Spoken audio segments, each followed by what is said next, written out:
It's time to start. Good afternoon, everyone, and very welcome to the CEPS Ideas Lab 2021. Today, the topic of this session is building a social safety net that works for the post-COVID EU. And we have an excellent lineup of speakers, and I'm really grateful for accepting to take part in this discussion. But before I go to the content and I introduce the speakers, let me just tell everyone who is joining that questions are very welcome. Do not hesitate to take part in this discussion by asking questions. Please use a button, the Q&A button, which you can find on the left-hand side of the screen. There is also a chat, preferable not to use it, but in case you do not find the Q&A function, just write your questions in the chat.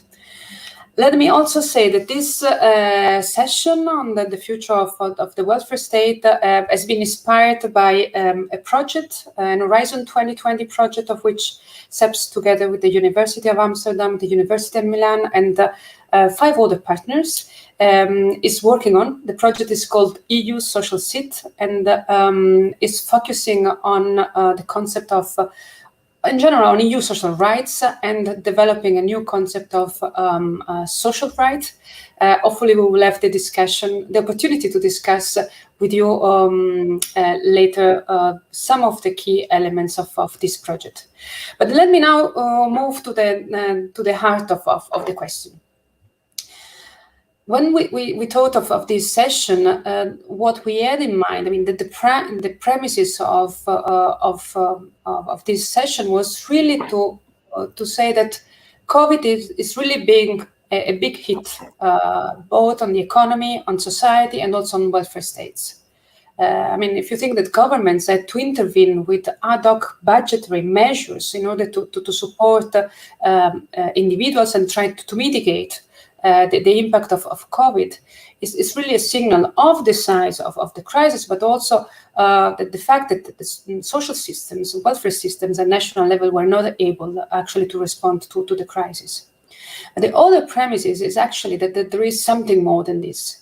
If I use the words of Bea Cantillon, who published a piece on Social Europe not many days ago, she says that the social welfare is really at a critical juncture and it's basically failing to deliver on its own mission, mostly because poverty is and inequality are increasing.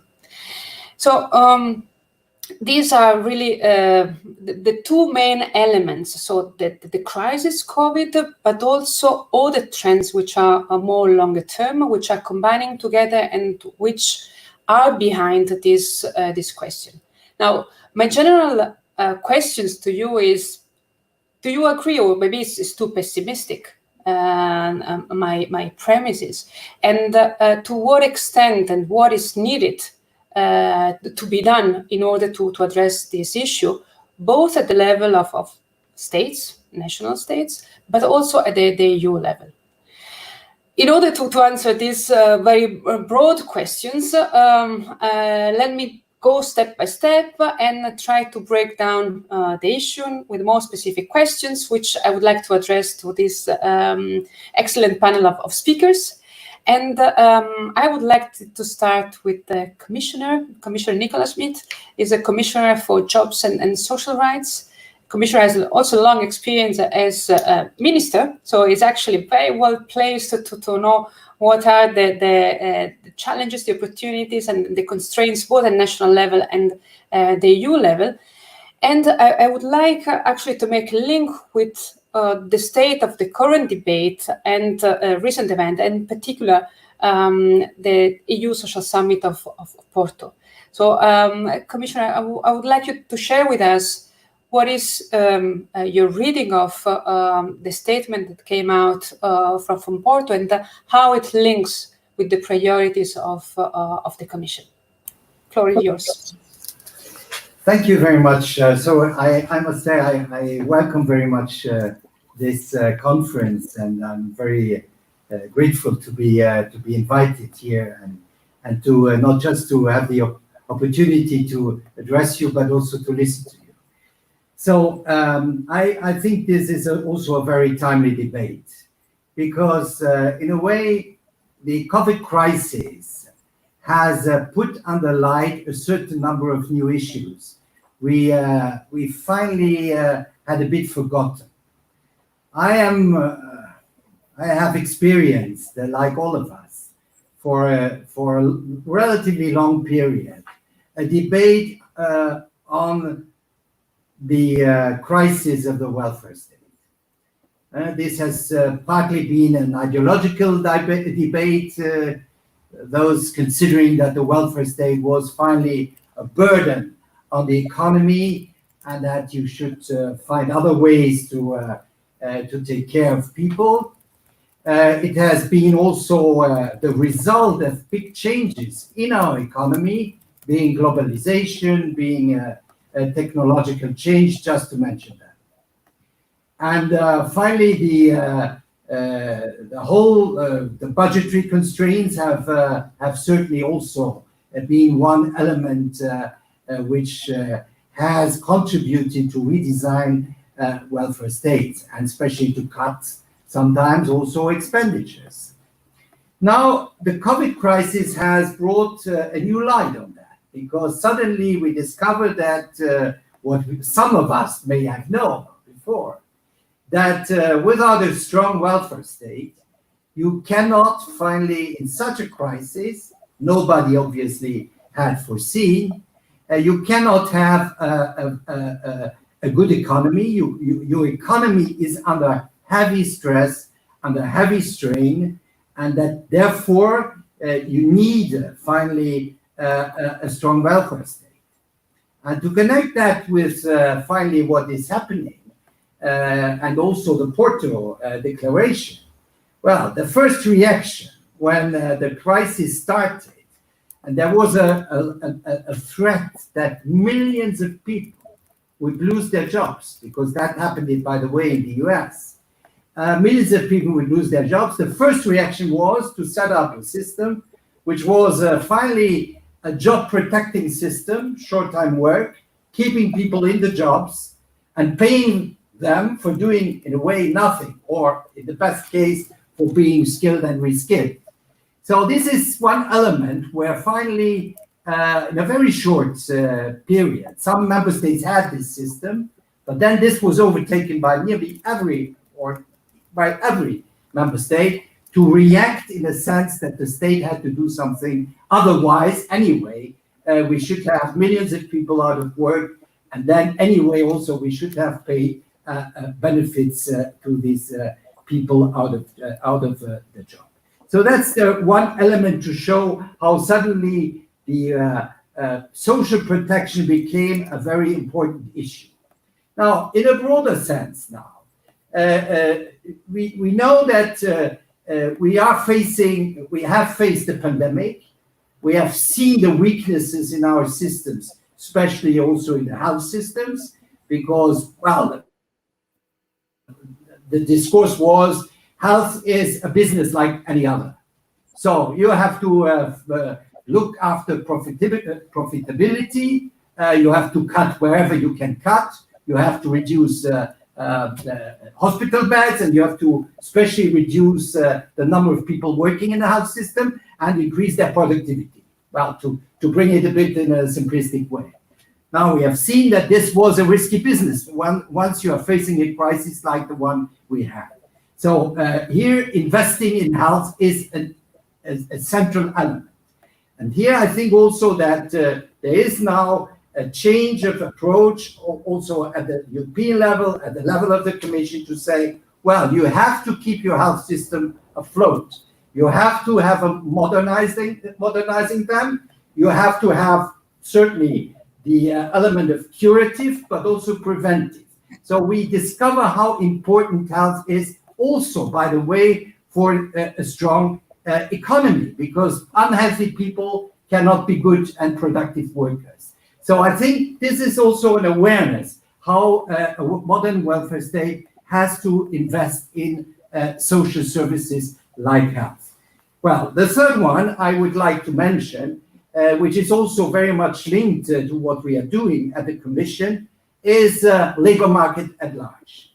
Well, here we have discovered, some knew that maybe, but that the labor market is not a normal market as any other. There is no automatic adjustment from offer and demand, from supply and demand. So that you have to have active labor market policies, that the state, the welfare state, has all the interest to develop active labor market policies. And I think this has been the case already before the crisis, when the Commission started to change a bit the approach, because we discovered that finally this flexibility, absolutely relying on flexible labor markets, the results would have the social results and the social outcome of this approach would be for many people very detrimental. And part of the changes on the labor market given by technology, globalization, the digital dimension certainly explains why we had to switch to a much more active labor market policy. And this is, by the way, was one of the central elements of the Porto Declaration. It is also in our action plan, one of the center of the action plan, because poverty and labor markets are somewhere very close. People with bad jobs, with underpaid jobs, with precarious jobs, well, the risk of poverty is high. So we have to do something on managing the labor market, but giving people, especially also the opportunities on the labor market. And here we have education and skills. So skills are a central element of a modern welfare state. That's finally the enabling side of a modern welfare state. Enabling people to be part of the labor market, of the economy, and so investing in their skills. So this is a very high priority, which was also very clearly addressed and explained and stated in the Porto Declaration.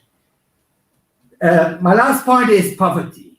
And here, certainly, there is a change of discourse at all levels. When the IMF says inequality is bad for the economy, when the OECD says, well, we have made models showing that by reducing inequality, by reducing poverty, we could have a more performing economy, we could have also more growth. This is obvious because, well, poor people get poor jobs, poor kids have poor education results, and have all the difficulties on the labor market, which is changing more with on the side of highly skilled.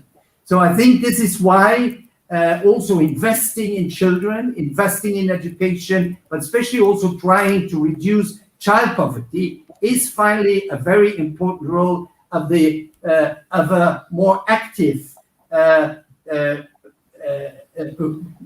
state, welfare state, which gives people the possibilities to seize more opportunities. So I think to conclude now, well, we had the 20 principles of Göteborg, the social pillar. These are principles, certainly 20, but when you put them all together, the first principle is about, by the way, skills. The second one is about gender, women, very important also for welfare state guaranteeing equality, very much linked partly to families, but also to children, but also to the labor market. So when you take the whole picture, the 20 principles, you have a design of a very active a new kind of welfare state, very much based on social investment, very much based on how welfare states have not only to protect. I'm not among those saying welfare states, well, the protective element is not important. You need also in the welfare states, in the modern welfare state or after pandemic, you always need also this kind of protective element, because some people just have to be protected. That's by the way we work also on a minimum income, because some people just need this kind of protection of support. Otherwise, they lose completely the link with society. So I think these are some elements which show how we are rebuilding, reinforcing, strengthening, reorienting a modern welfare state. And to do that, by the way, and I conclude with that, we will have a report. We ask to prepare a report on how this modern welfare state, with the knowledge of the pandemic, but also with the green and digital transitions, with the changes of the labor market, especially also with new forms of work, much less protected forms of work. And here we will come up with proposals on the platforms, but it goes sometimes beyond the platforms, how we can rebuild for Europe a strong welfare state. Because now we know that welfare states which function well, which are up to their mission, they are not a burden. They are something which strengthens the economy. Thank you. Many thanks, Commissioner, for this overview and for highlighting what you believe are the key pillars, if you want, of rethinking, rebuilding a modern welfare state. I'm now turning to Gabriel Bastos. He's the Secretary of State for Social Security in Portugal. He's representing in this session the Portuguese presidency. We're very happy to have you with us. The Commissioner mentioned that the Porto EU Social Summit, this was strongly wanted by the presidency. I would like to invite you to share your views and your insights of what was achieved, not least because you have a long experience and knowledge of social security. This I understand from your biography. This has been really the core of your experience. So also by adding the perspective of a national member state, so how actually member states, a national government is looking at a statement. The floor is yours. Thank you very much, and good afternoon to all of you. Thank you for the opportunity to participate in this gathering. It is always a pleasure to discuss such an important matter, and especially to listen to the views of those who are so much involved in the process or have dedicated a lot of their professional time to the thinking around these issues. So first, my first remarks are to underline the sheer pertinence of this initiative, of this conference, and the contribution it brings to what we want to achieve in the EU, an effective sharing of readings and experiences on the real problems we face today, and the main challenges we will need to address in the short, medium, and long term. The process of building alternative policy options and then implementing them calls for the permanent monitoring and systematic scrutiny by civil society. And this is also why the conference on the future of Europe about to start is of great relevance in our view. I must confess we are truly proud of the achievements made so far in the social field during the Portuguese presidency. Of course, this is obviously the result of a range of factors, and among those, the willingness and the commitment of the Commission is certainly a decisive one. So our special thank you to Commissioner Schmit and his team for the fantastic partnership during this journey. We are still going through unprecedented times of great adversity in an already challenging world in rapid transformation.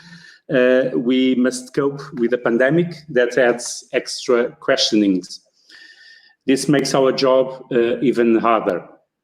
It is crucial to listen to citizens' expectations and take stock of their contributions. This is the best way to recover the path of progress and well-being.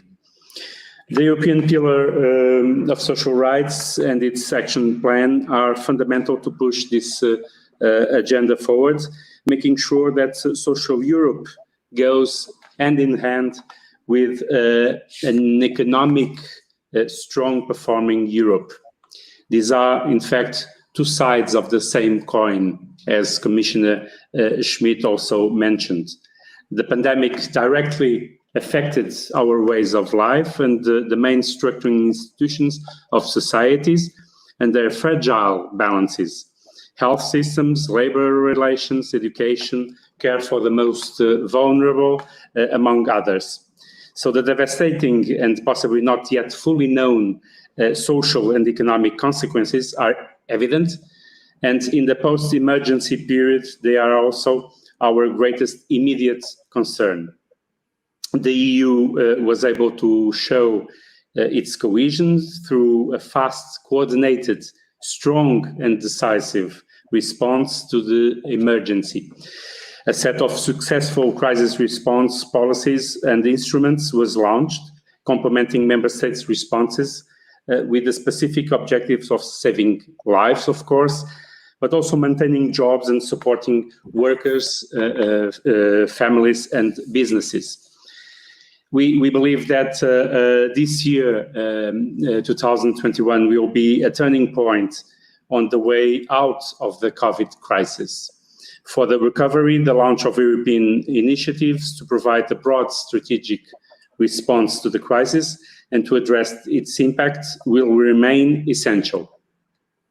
There is nothing good coming out of the pandemic, but at least, as it was said, it has revealed the importance of having a strong welfare state. The Porto Summit was the true statement that the social dimension is one of the key cornerstones of the European Union, as well as a decisive factor in strengthening its cohesion. For the first time, we achieved a joint commitment signed by the President of the European Parliament, the President of the Commission, the social partners and civil society around the implementation of the action plan, which makes it the most comprehensive and ambitious compromise ever reached on a tripartite basis at Union level. Thanks to this achievement, economic, environmental and social objectives, which are, of course, inseparable from another, will mark the next decades of strengthening the Union. Our shared ambition is to put the social dimension at the heart of Europe's recovery. The recovery must be inclusive and fair, addressing not only the current juncture, but also the more structural challenges. For this purpose, we must work in a coordinated way to recover from the crisis and build on a path of equality, inclusion, cohesion, and resilience for the future. The time has come to quickly set in motion the economic and social recovery based on the drivers of climate and digital transitions. But this must be stressed. This recovery will only be sustainable and successful if it is fair and inclusive. The economy and societies of the future will have to generate opportunities for all and a fair and equitable distribution of wealth, so that every person, all groups and regions can benefit from increased levels of well-being. These so-called twin transitions, despite the challenges that all major socio, techno and economic adjustments bring, will generate, of course, opportunities. Opportunities that must be seized, avoiding the aggravation of imbalances, and structuring an economic, social, and environmentally sustainable model. To this end, the fight against inequalities, the creation of new job and new quality jobs, profession qualification, social protection and inclusion are dimensions that cannot be forgotten or considered secondary. And that is why we committed in Porto to develop innovative and inclusive responses to promote decent jobs with rights, and to invest in people, namely through reskilling and upskilling, bearing in mind we need to adapt these elements to the demands of our times. So, thank you. Thanks very much also for sharing with us the view about how actually the recovery should be, and I retain inclusiveness as the key word possibly to basically rebuild the recovery. I'm now turning to Maurizio. Maurizio Ferrera is a professor of political science at the University of Milan. Maurizio is a renowned scholar. I think it's one of the most knowledgeable scholars on welfare state. You have been studying this matter for quite some years. So I would like to ask you how actually you look at the current situation, and also I think how you are looking at what is happening, also with the lens of a bit our project and our idea of rethinking or coming up with a new concept of social right. Maurizio, the floor is yours. I am especially pleased to participate to this panel, which takes stock of the achievements of the Porto Summit. And I must say that I am old enough to remember the Portuguese presidency, who has always been a champion in the advancement of social Europe, back in 2000. That was the presidency which inaugurated or launched not only the Lisbon strategy, but more specifically, the so-called social OMCs. That is to say, the methods, the processes of open coordination, not only in employment, because that had already started a couple of years before, after the Luxembourg summit, but the social inclusion process with the definition of relatively ambitious for the time shared objectives. So thanks to Portugal for its efforts that through time have helped the ideal of the social dimension of Europe to advance and to take a concrete shape. Now, as to specifically to the summit in Porto, some observers have expressed some disappointment, especially let's call them the social federalists. But I see a number of reasons to actually celebrate what has been achieved at the social summit. I tend to see the glass half full for three different reasons. First, at the symbolic level, which I think is an important dimension, let's not forget it. At the symbolic level, it has relaunched the idea, the image, the ideal of social Europe in a public debate, which, as Mr. Bastos just reminded us, has involved not only institutional and national leaders, but also the social partners and civil society organizations. The event and the agenda received an extensive media coverage, and so this time I think the explicit engagement of the EU in pushing forward the caring side of integration has reached millions of Europeans. And that's good, because we know from several surveys carried out in the last 18 months, Eurobarometers, but not only, that the pandemic has actually brought European peoples closer to each other. it has revived the support for integration, but it has also shown a demand for not only a support, but a demand for more cross-European forms of social sharing, and also a demand for greater involvement of the EU as such in this sphere, especially as the Commissioner was mentioning in the field of healthcare. Now, healthcare is now at the top of the list of competences that people are prepared and actually willing to, not completely, but at least partially transfer at the EU level. And also, I think that the Porto Summit, at least from what I've seen from the internet, has also been able to intercept and respond to the demand of that increasing transnational network of civil society organizations in the various countries that are involved in doing social Europe, in making it a reality day after day with their practice. A recent blog of the London School of Economics has called this variety of transnational networks involved in setting up a down-to-earth European solidarity, the European insurgents. And it's nice and good, because the insurgents have been so far the Eurosceptics, the sovereignists, those who spoke or were insurging against Europe.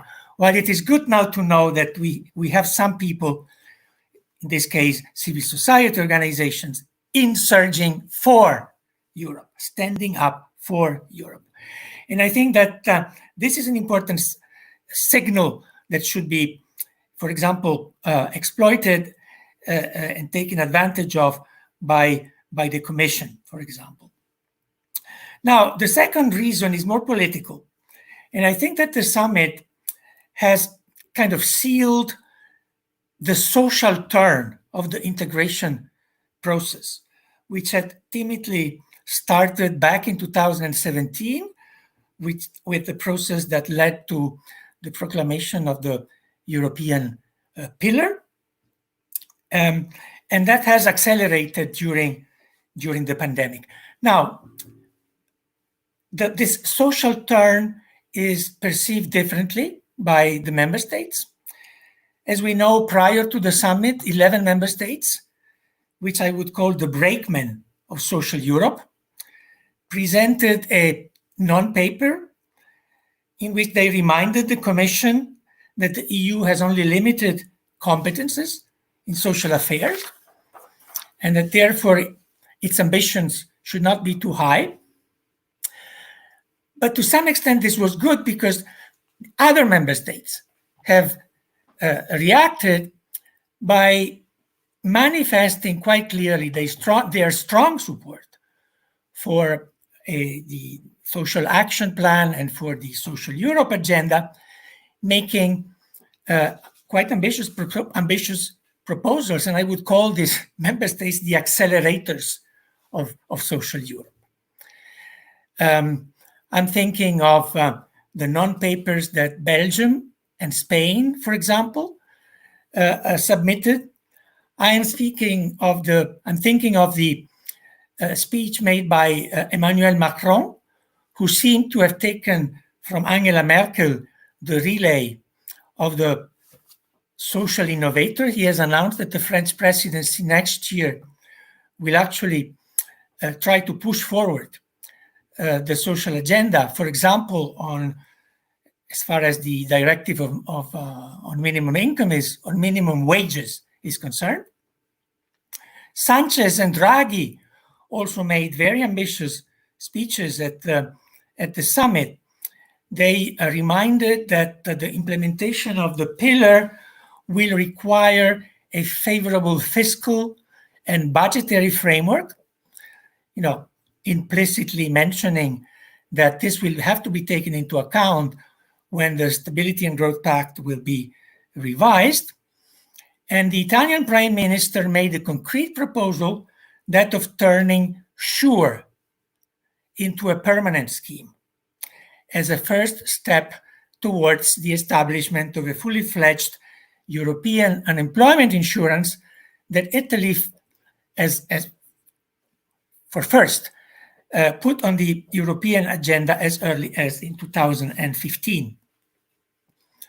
And I really wonder, in brackets, whether this social turn would have been possible if the UK had still been a member state. I mean, I'm very sorry about the exit, but I'm also, well aware that the UK didn't have social Europe as one of its priorities. Now, the third reason of relative optimism has to do with the substantive and policy level, because between the lines of the final declaration and the speeches that have accompanied the summit, I kind of perceive the contour of a certain vision about the profile of what I would call social Europe 2.0. The 20 principles of the pillar have been reconfirmed quite clearly as the foundation of this social Europe 2.0. And it has been announced that some of them will actually turn into binding provisions, thus extending and deepening the acquis. Other principles, we know, at least for the time being, will essentially orient the semester with the usual softer instruments such as headline targets, recommendations, possibly new forms of social conditionality. But there is a third element which I find innovative, that between fully hard and fully soft instruments and provisions, there is this wish of experimenting with novel and mixed forms of social rights or social right-making. And I refer explicitly and especially here to what is called in the jargon the social guarantee instrument, which, as you know, was already experimented with the youth guarantee launched in 2013, and that now will actually be used again with the child guarantee, which actually was very much welcomed by some of the national leaders, including Draghi at the conference, at the summit. Now, why do I say that the guarantee is an innovative instrument? And this links back to the reflections that we are making in the Horizon 2020 project that Cinzia mentioned before, EUSOCIALCIT. Well, it is innovative because it has a number of distinctive elements. Okay, it is not binding, but it stands out from, let's say, the gray area of soft instruments because it is targeted directly at clearly defined groups of citizens. It specifies in detail what these citizens will receive. It lays down a precise organizational template, which is especially focused on securing access. This is, for example, an aspect which has been recently highlighted by the Commission recommendation on the strengthening of the youth guarantee. Emphasis very much on improve and facilitate access.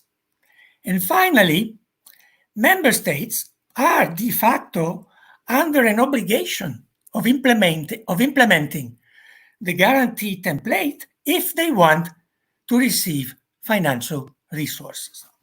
So there's no subjective justiciable right, but a hard duty on the side of national public authorities to provide the guaranteed services under the monitoring of the European Union. And the other interesting aspect of the guarantee instrument, which has been confirmed, as I just said, by the recommendation on the youth guarantee, is that it emphasizes a dimension, I would call it a component of social rights, which is often neglected, but which often actually proves to be even more important than justiciability. That is the actual opportunities of accessing the concrete outputs of rights according to specified legal provisions. We know that on the ground, the fruition of many types of social rights, especially those who are addressed to the most vulnerable people, so this is even more serious, suffer from huge problems of non-take-up. The Commission has done a lot of studies, for example, on, rightly so, on the problem of non-take-up. And during the pandemic, I've done some little, not really research, but browsing on this. Despite the huge efforts made by national authorities to increase and fine-tune supports, there is evidence that because of procedural hurdles, because of lack of information, because of a number of reasons that deserve to be seriously investigated, the most vulnerable people were not able to receive support. So the rights and the supports were there on paper, but they did not reach those who most needed them. I speak from the South, so this may be a problem that is especially pronounced in the South for various reasons, but we don't really have evidence on how things work in the member states. And I think that our project may actually be one of the first few sources for comparative information on this. Let's call them the access bottlenecks. The access bottlenecks. And I think that for a real people living in a difficult situation, counting on secure accesses is more important than having the possibility of suing, say, the local municipality or the social security agency because they have denied the delivery of a service or of a right. They may not even be aware of that. So I'm not sure whether this has been paid attention to, but during the summit, Porto, Draghi mentioned a new program that is going to be launched in Italy, which is called the Employability Guarantee. Macron spoke of something else which approximates the idea of a skills guarantee. And I believe that these could be maybe considered by the Commission with a view to, perhaps building on the steps already made to move or to stumble through time into a fully fledged life cycle activity guarantee. Now, let me just end with one further remark. The European pillar will be the central engine of the new social Europe. And in the Porto Declaration, it is said that it will run parallel to the EMU engine.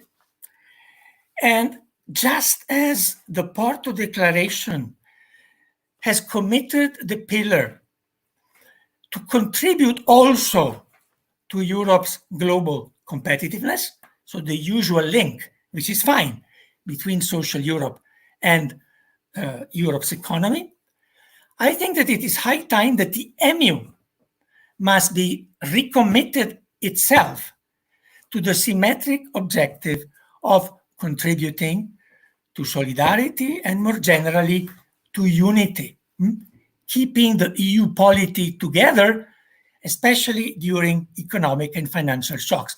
And I say this because just only 10 years ago, EMU risked to be the cause of disintegration, of dividing Europe, North and South, because of, the rigidity of its institutional architecture. Now, since a few years, a group of scholars, including myself, have been, airing the idea of pushing the European Union towards the establishment of a fully fledged European social union as a kind of counterbalance to the economic and monetary Europe. Union. Now, of course, the Porto summit has not even started to contemplate such vision. But I think that a step forward was made, and that we now have more elements to put into this container of the European Social European Social Union.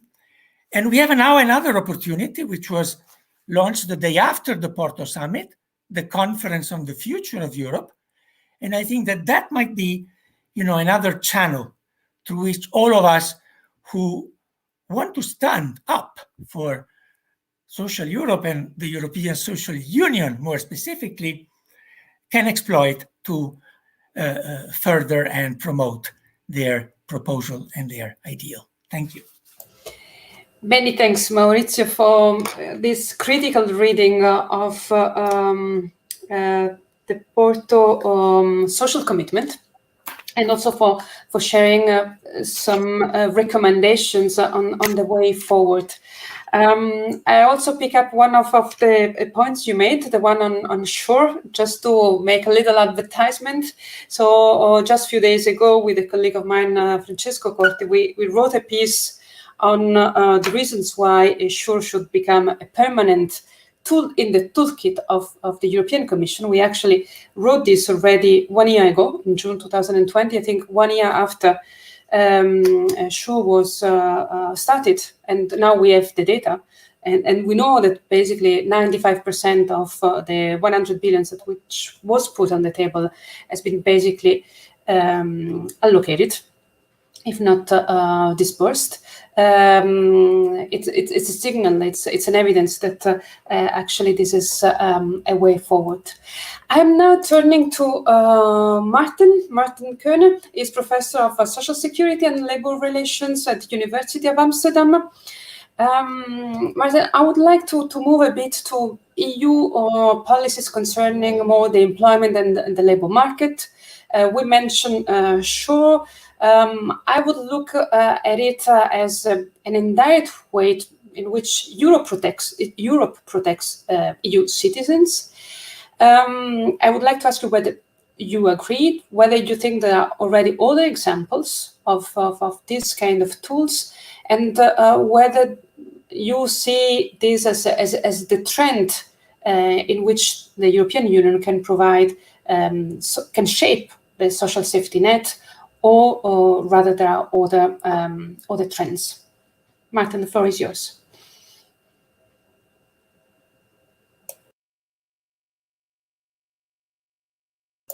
Maarten, you are muted. Can you unmute yourself? I almost said a bad word when I realized it.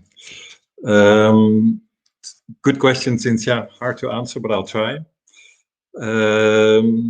First, let me, as everybody else has done, observe that the crisis really has sort of uncovered or made more visible than before a lot of problems that we have in our societies and especially in our labor markets. So problems with inequality, dualization, low job quality, unemployment, etc. So very much labor market related problems have come more to the surface during the COVID crisis.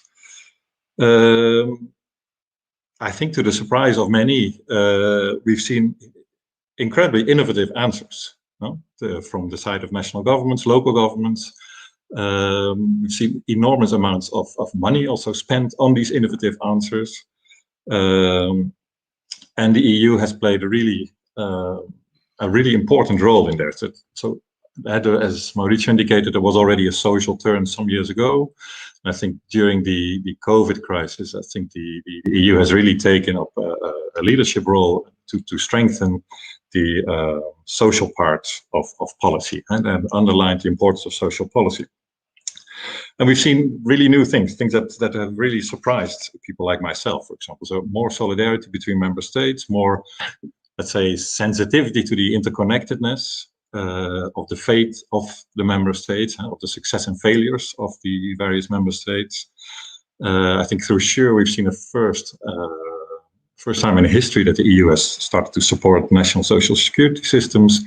We've seen, apart from loans, also enormous grants being given under the Next Generation program, which in their own peculiar way sort of represent a kind of redistribution within the Union. We've seen EU social bonds being issued to finance programs. And we see, probably not enough, but at least we see some rebalancing between the economic and the social within the Union. And I think that is an important development. There's still a long way to go, I would guess, but I think this is really important. And all this done within the context of the pillar and of the action plan and of the Porto Summit, that sort of points to a really strong social commitment from Europe. This is great.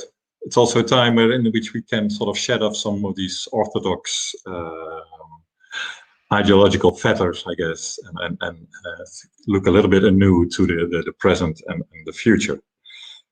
But what of this future? What can be this future, and what can the EU actually do? What kind of policies can the EU actually implement? Now, like 2 years ago, I think it was that Ursula von der Leyen sort of announced that she would propose the unemployment benefit reinsurance scheme. And I think many member states, France, Germany, also Draghi when he was still president of the ECB, and I think again recently, supported this kind of program. And one would say that the present time, the COVID times, in spite of all the difficulties, also is in a way an opportunity to innovate. And one would think that the present time would be the perfect time to move towards such a program, especially since we already have the SURE program. One could think of building on that and expanding that. However, if we look then at the action plan, if we look at recent statements of Dombrovskis and I think also of Commissioner Schmit, then the direction seems to be a little bit different. It seems to be more like going away from income support type of policies and more towards activation, job creation, and especially, I guess, the kind of transition policies from old to new sectors. That sort of seems to be the priority at the moment. We can also see this with the EASE program, which sort of goes in that direction. Now, so this seems to be sort of a movement from protection to activation and job creation. Now, first of all, I don't want to downplay in any way the policies for activation and job creation. I think they're very important. At the same time, I do think it might be problematic if they replace income protection type of measures, or if they lead us to forget about income protection measures. First of all, and I think that's one of the lessons from the last decades, there will be new crises. This was not the last crisis. We may now talk about a recovery period, but a recovery period is as temporal as the crises are. So there will be a new one. And if we don't strengthen the income protection type of measures, I mean, then first of all, I think national unemployment benefit systems won't have a sort of structural backup from the EU, which can be a problem. We won't have the much discussed automatic stabilizers that can play an important role sort of in flattening out future crises. More in the language of our project, and as Maurizio just had, in this way we will not endow our citizens with new rights that give them more income security based on real rights. And we run the risk, because that is often the case with active labor market policies, with social investment policies, that the weakest will actually drop out. It's the poor, the most precarious ones, the long-term unemployed, that often are the ones that do not benefit from activation, that do not benefit from social investment measures. So what can the EU do? Should the EU do something? First of all, I think that the kind of mixed policies that Maurizio was talking about is an interesting sort of model for the future. And we see it indeed in youth guarantee, in the child guarantee. Now, one of the things that I would like to put on the table, it's not an original idea of mine, but it's more like the question, is it a good idea for the Commission to move more towards a job guarantee, which would have similar characteristics maybe as the youth guarantee, but be for everybody and not only for the young, as a more general right to employment type of measure. And I think that could be very much in line with the objectives of the Next Generation EU, or all the transition type of objectives that are being voiced these days, but giving people actually a right, and with that right also good access to decent jobs with decent wages and decent conditions. Second thing that I would like to put on the table is that when it's the issue of equality and the labor market. And when we talk about equality and the labor market, the tendency is a bit to talk about the poorest and therefore about minimum wages. I think if we want to seriously address the issue of inequality, which is one of the issues of our times, I think we also have to look at the other end of the spectrum. We also have to look at the most wealthy and the most earning ones, and see how we can get to a more just distribution of income. How the rich can contribute more and the poor can contribute less to work towards more equality. And this is to some extent a labor market issue, in the sense that it's about the distribution of income created in the economy between capital and labor. It is also a tax issue, with where who pays how much taxes. And I think again the COVID crisis has shown that we are really on the wrong path there.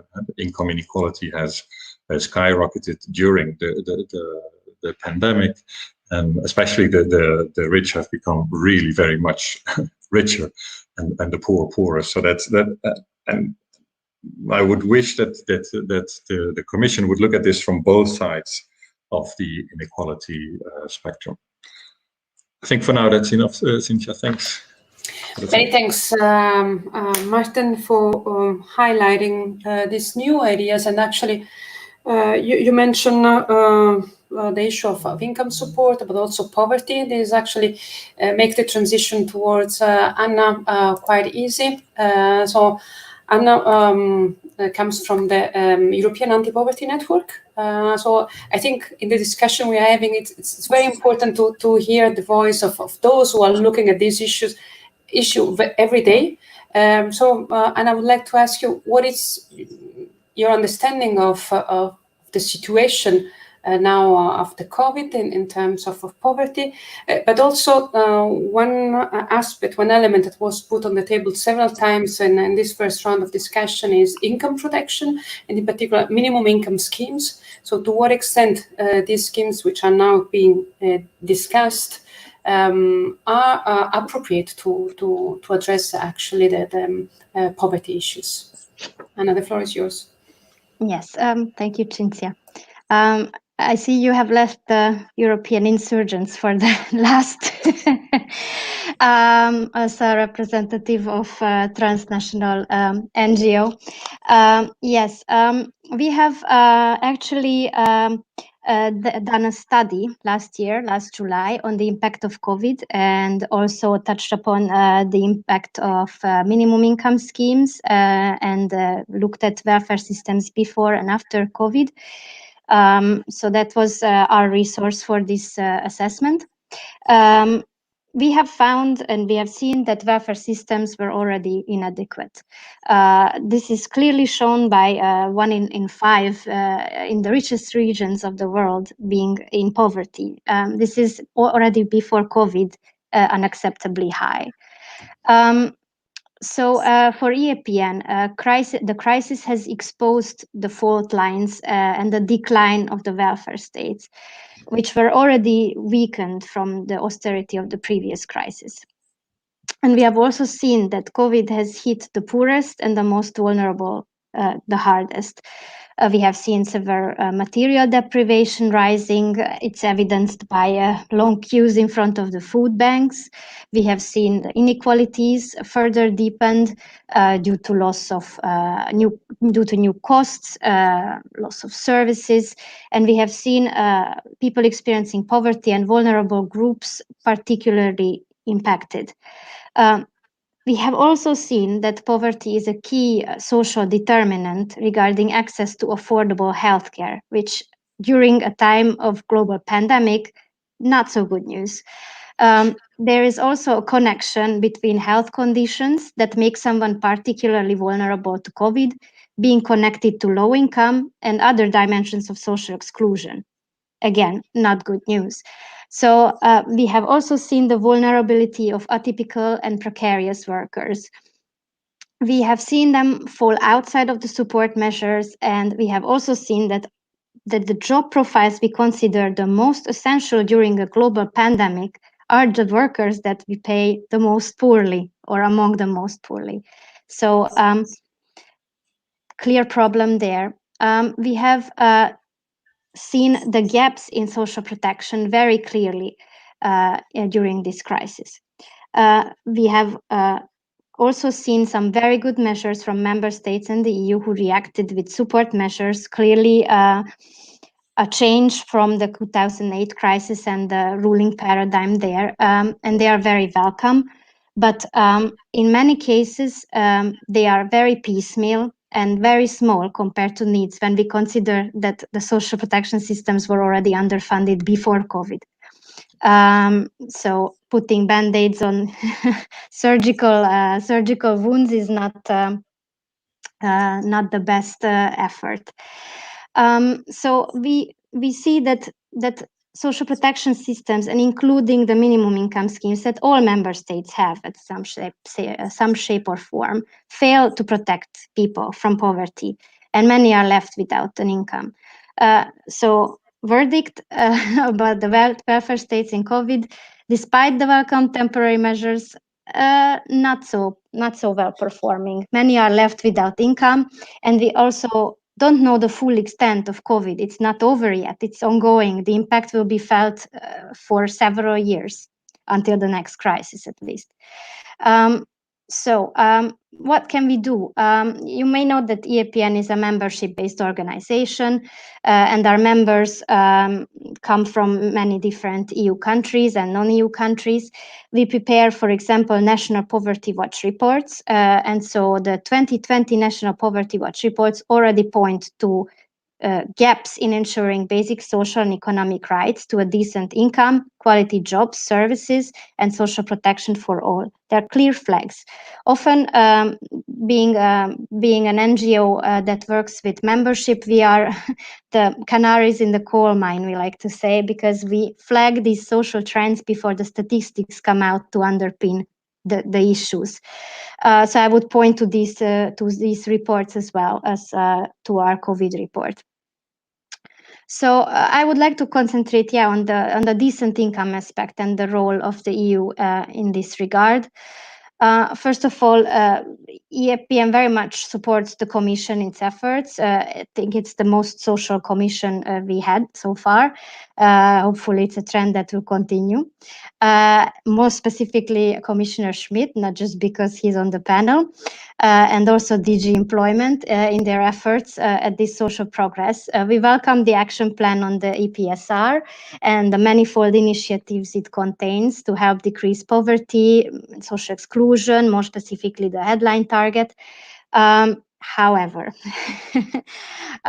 we consider that the planned instrument on minimum income, being another soft law instrument for 2022, it's planned, it's a missed opportunity for us. It will, based on past experience, soft instruments do not effectively support member states in improving themselves and their minimum income schemes and achieve progress in this field. So for us, that's a missed opportunity. And EAPN sees the role of the EU in the social safety nets as ambitious. We would like to see more EU here, and more specifically ambitiously supportive to member states' competence, which we recognize. And this is the moment exactly when rebuilding better is a possibility, and a possibility for more progress on making social rights more tangible. So I will not shock anyone by saying that the EAPN has been long advocating for an EU anti-poverty strategy to serve as a framework for all EU action, especially as a framework to the recovery and the twin transitions. For us, it would be a key part to have a framework directive on minimum income schemes. Adequate minimum incomes and minimum and fair minimum wages are major preconditions for social progress, for achieving social rights, for substantiating social rights, and also to achieve social and territorial cohesion, which is one of the big goals of the European Union. And I'm very glad that we already touched upon the issue of funding. Since our COVID study found that social protection systems were underfunded in half of the survey countries, and nearly all presented serious problems of coverage and inadequate levels of benefits. In many countries, benefits or income transfers have a very low impact on poverty reduction. And when we talk about funding social protection systems, we need to talk about the revenue side. And so we need to, in the broader picture, address also potential improvements we can achieve with the pot of money we have, but we need a reflection on increasing the revenue side, and a reflection on progressive taxation, tax systems, tax evasion. How can we improve this and increase the size of the cake along with the slice that we want for social protection? For us, poverty cannot also be addressed simply by a rise in employment rates, let's say. So we also see the action plan as a bit more focused on the job creation and less focused on the protection measures. And yeah, there are some people for whom a job is not a way out of poverty and not a possibility, because in-work poverty is rising. It's 10% of all employed are in working yet poor, and some people, for various reasons, are not in the job market. We have also seen the failed paradigm of trickling down effects. It's just not underpinned by data. So to conclude, yes, we need quality jobs, and very much not trying to put down the effort to create jobs and quality jobs. We need decent jobs and stable jobs, but we also need adequate, accessible, and enabling minimum income schemes, and for the EU to support this. I would also bring an issue that hasn't been maybe touched yet, which is the austerity response to the previous crisis. Just yesterday, we have learned that the Commission has extended the general escape clause until 2022. Yet I would already have fears that after 2023, how are we going to rebalance member states' books? The pandemic is exactly the proof that we need more social investments. As many aspects of the pandemic would have been avoidable or mitigated, including many deaths when we look at the connection to low income and health situation and lower income regions and statistics in terms of COVID. So we need more social investments, not less. So I would also caution against potential looming austerity. And with that, I conclude for now. Thank you. Many thanks, Anna. Many thanks to all for this first round of intervention. We still have 20 minutes. So there are 4 very interesting questions in the Q&A function, but I would like first to give the Commissioner and Mr. Bastos the opportunity to react to the several points which were raised, and also some recommendations which were made by several of the speakers. Commissioner, would you like to react? Well, thank you very much. Thank you very much for the different comments. Well, on the Porto Summit, I think the glass is at least half full, I would say, because now it's the question how we will drink the wine which is in, and what quality of wine we have in there. And this is the momentum now. We have to take this momentum to really implement the different initiatives we have put on the table. So this is, I think, a very important element. I like very much this idea of the caring side of Europe. I think we are in a period where emotions are strong in politics. Unfortunately, not only positive emotions. And I think we have to create a positive emotion around Europe. And unfortunately, this has not been the case for too long, especially the previous crisis has destroyed a lot of that. So I think this pandemic, exactly, because this is also a very emotional, psychological element, we have to do that, but at the same time, we have also to deliver, because emotions alone are not sufficient. So I think in the description which was given, I share that absolutely. There's one issue which is also covered by one question, which also has been mentioned by Professor Keune. Well, that welfare state has also a redistributive role. It's absolutely clear, and therefore taxation. We cannot rebuild a welfare state in Europe.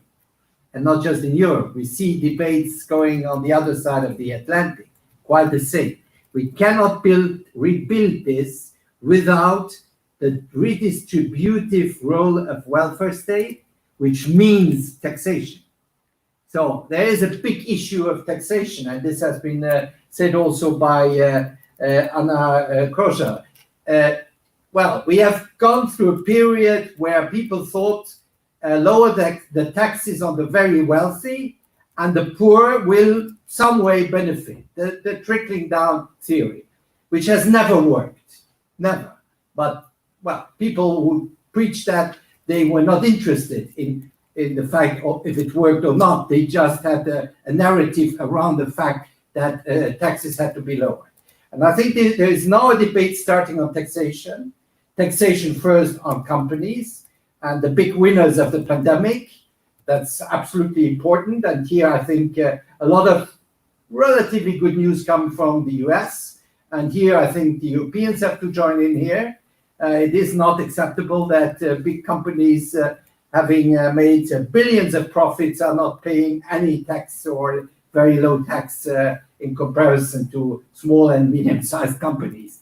And same thing for those gaining a lot of money on the stock exchange and not paying any taxation, so any taxes. So I think this is a very important issue on taxation, and we will not be able to rebuild this social fabric in our society, resilient, because nobody has used the word resilient. This is now in our vocabulary. We cannot build a resilient society without investment, without protecting, but that means also that we have to have the resources, and therefore taxation is absolutely key. A last word on, because there's a lot. Yes, we are absolutely aware of the minimum income, and that certainly a more compulsory instrument would be probably better. But the treaty is the treaty also, you know, and this is an issue also which might come into the future of Europe discussion when we are talking about what has to be adjusted in the treaty. And the first thing which has to be adjusted is that we still have some unanimity also in the social policy chapter. So this is also an issue which makes things perhaps not easier. But here, on all this, I can fully agree, and I thank you very much for your developments. Many thanks, Commissioner. Mr. Bastos? Well, thank you very much for giving me the floor again. First of all, let me say that I was very pleased to hear all these interventions, and then I was taking many notes of what you were saying, because I think very good ideas were thrown at the table. So the question is if the COVID is in fact a game changer for welfare states, and I believe so. And we have, as Commissioner Schmit was saying, we have the momentum now, and allow me to say this, put things this way. We hopefully we don't have to wait for the next Portuguese presidency in 2034 or something to boost this dynamics and give another step forward. First, society attitudes towards work, self-reliance, family, or mutual support play an important role in shaping social protection, both coverage and design. It is possible that the transfers during the pandemic might have represented somehow a proof of concept and boosted trust in this social in our social security systems. Second, whether social security systems should be adapted, taking into account COVID measures, is something that needs to be carefully analyzed, of course, but always considering the impact on the social and financial sustainability of our public systems. The fact that COVID reached people previously uncovered, as it was mentioned, including large shares of informal workers, may generate a new constituency demanding social protection, where more contributions will impact positively on sustainability. So this very important question of taxation. The truth is that to every and each form of work must correspond some sort of social protection mechanism. And here, not only we cannot go back, as we must move forwards to include the atypical workers and adapt to the future of work and the jobs of the future. Third, we cannot lose sight of economic and fiscal impacts, of course. We do not know yet the real financial impact of these measures in social security systems. There are remaining questions, including in terms of sources of revenue and levels of fiscal space required. So fiscal constraints may become particularly challenging, but one thing we are absolutely sure: we must build up a new social contract where taxes and benefits must play an important role. I think this was also the idea that Anna shared with us and her concerns about the future. So COVID temporary cash transfers proved to be the right answer, but they operate alongside pre-existing structural gaps in social protection. And this is absolutely true. Whether the pandemic can be a game changer for addressing such gaps may depend on how countries will address the so-called structural bottlenecks. So history has proved that crisis can be a window of opportunity for change. And this is the right time to start and deepen our discussion around such important structural topics. Thanks very much. I would like now to turn to questions. There are a couple of questions with very patient participants, which I think are very interesting. One is on skills. I think in several of the interventions, there was reference to the importance of skills. And there is a question about what skills. Do we know what kind of skills are required for the future? And related to this one, what does it mean investing in skills concretely? So that's the first question. The second question is about minimum wages. It came up several times that the Commission has proposed a directive. And the question is about whether actually the fact that we are seeing strong support, but also some voices against, is also reflected at council level. And I guess the underlying question is, what can we expect on this front? And I would like to put these two questions on the table. Who would like to respond? The Commissioner, I think the last one is for you. But if anyone else wants to step in, I think it's interesting to also to hear other voices.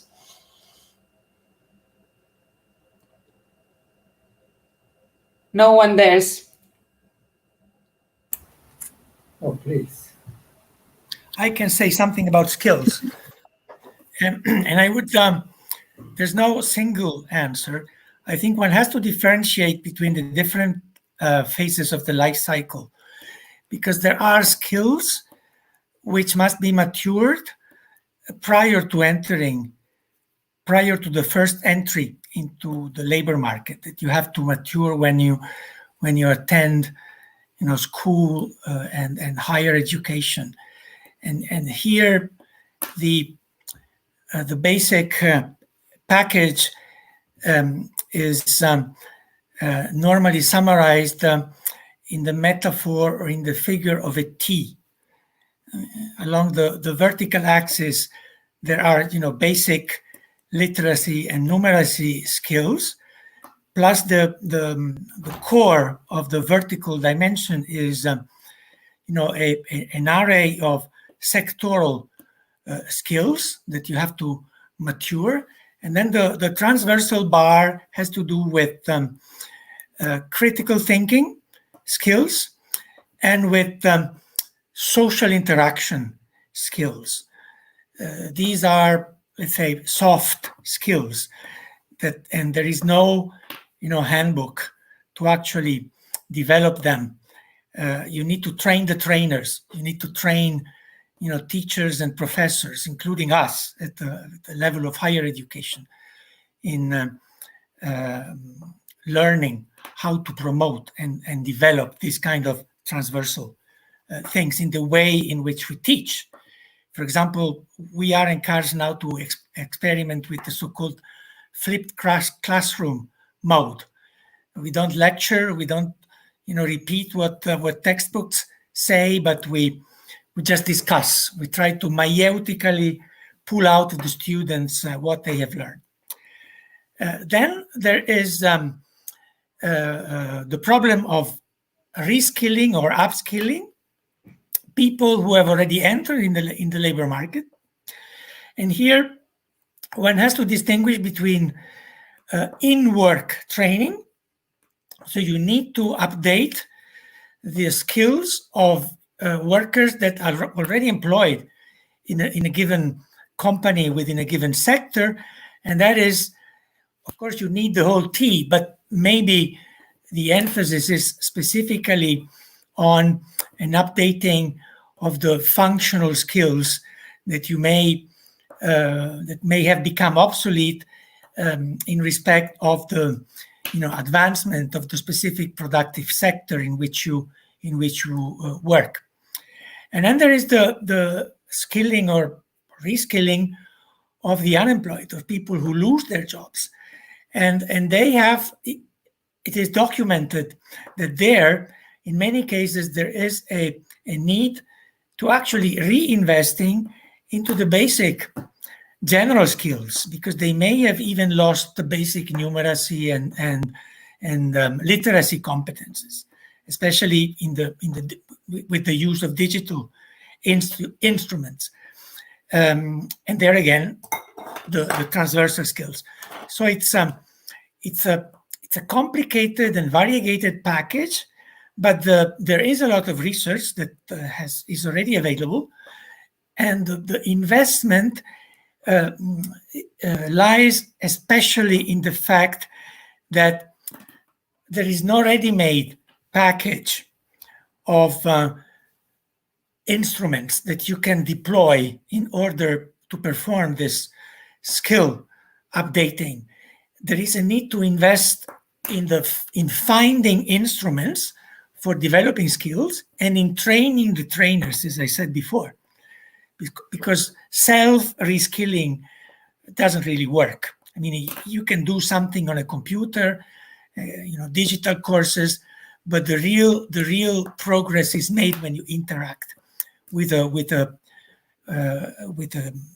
skilled, sorry to play with words, trainer or person who knows how to perform these tasks. Thanks very much, Maurizio. Commissioner, the last 2 minutes are for you. Okay, just on the minimum wage. Well, first, I think it has been said already that wages are key for, on one hand, for combating poverty, exclusion, but it's also an approach to work in our society. So wages have to allow a decent life. And therefore, in the Porto, by the way, in the Porto conclusions, well, there is no direct reference to the minimum wage proposal for good reasons, because there is not yet an agreement on that, but at least there is a reference to decent wages. And minimum wages are part of that. They are not the unique thing. Therefore, the directive is about minimum wages, but it's also about wage setting through collective agreement. So we have to restore in the new economy collective agreement. We have to restore social partnerships, bargaining, which means also bargaining power for those who negotiate the wages, and especially the unions, which is a complex thing when you look at the situation.